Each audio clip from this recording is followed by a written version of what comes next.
Welcome, Sunil. Thank you so much for coming. And I know it was sort of short notice when Johnny pulled out, but it's wonderful to meet you. And I was wondering if you could tell me a little bit about Socure and what you guys do. Sure, we're a predictive analytics platform.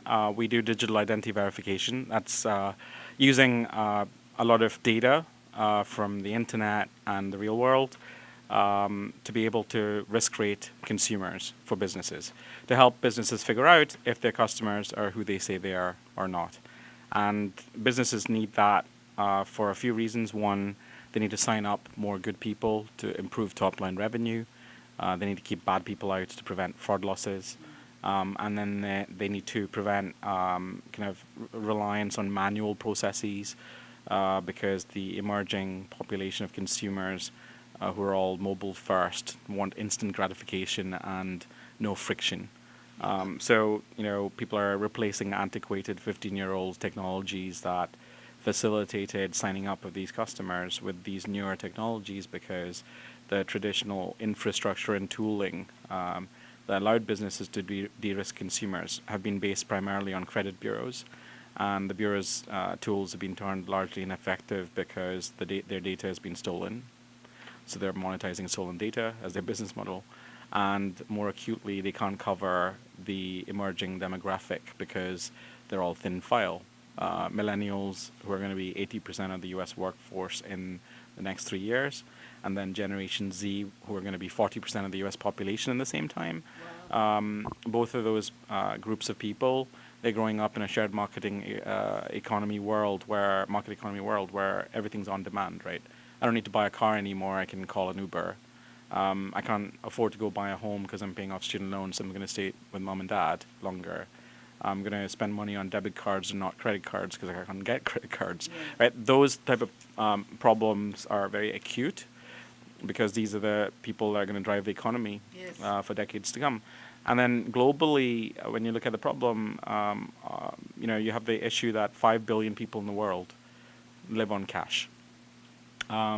We know a lot about credit in America, but credit is only available in 14 countries in the world. Japan, Germany, and Australia, even though they have credit systems, people sort of think about credit as debt, which is what it really is, and they don't really want to get into debt, right? So generally, servicing people for businesses to accept these good customers at scale globally is a big problem today. Right. So we're trying to solve that. Fantastic. Well, it's great that we've got you on our side. And I was also wondering what your vision is about where things are going with AI and FinTech, obviously. I guess AI is linked with so much in FinTech now. So what's your vision? Well, I'm old enough to know that this is the second time we're going through the AI hype cycle. First was in the 1980s, and the 84 was the implosion of the AI hype cycle back in the day. So we're seeing a bit of that again. And I think it's primarily because the word AI is probably misused. If you sort of define what AI is, it's just a macro set of tools and techniques to allow machines to make decisions like human beings, right? And what we're seeing is the use of a subset of AI, which is machine learning, specifically those tools and algorithms to enable machines to learn.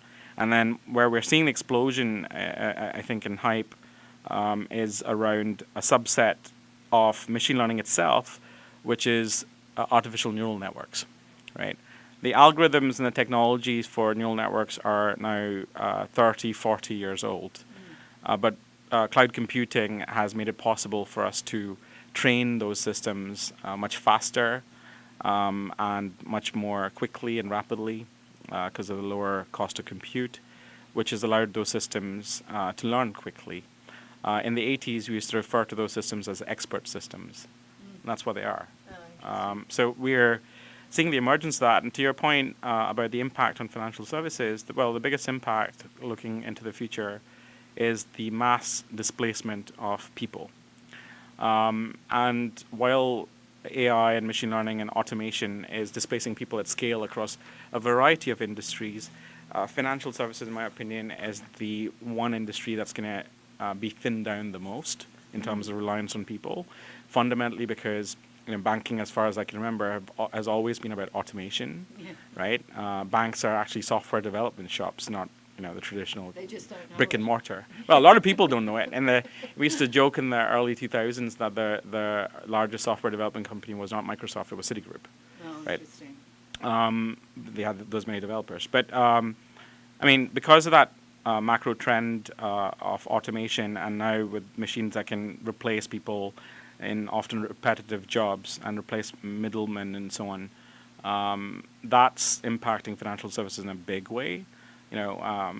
From predictive analytics tools that allow people to detect fraud or prevent money laundering, and these are becoming real-time systems, right?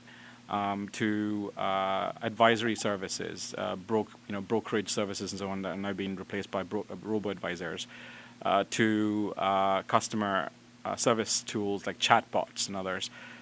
Across the breadth of financial services, you're seeing impacts. And it's going to be an interesting thing in the future where I think financial services mostly will be robots and not people. Interesting. And so the human touch will be lost, but then in a way, in the whole banking world, the human touch was lost a long time ago, right? The thing is, this is my bank, Yeah. right? And so, I rarely go into the brick and mortar branch anymore. I don't need. Avoid it, I mean, you used to have that back in the day for getting financial advice, where you needed to sit with your financial advisor. Well, now you've got a robo-advisor giving you advice on your mobile app. So it's a different trend, and the emerging demographic definitely prefers this. I think Pew Research or something. I remember reading a study that they did where they asked millennials what would they give up, money, food, or phones. They decided to give up both money and food, but not their phones. And the reasoning is, with my phone, I don't need cash. I can pay for stuff, right? Yeah. And with my phone, I can order food. Yes. So this is actually the most important thing now. The only thing is it doesn't provide a roof over your head unless you can rent something. That's true. And Look, you got the ability to rent something as well from your phone. Yeah. Thank you so much for coming, and I'm sure it's going to be a great panel. Thank you. Thanks so much. Thank you.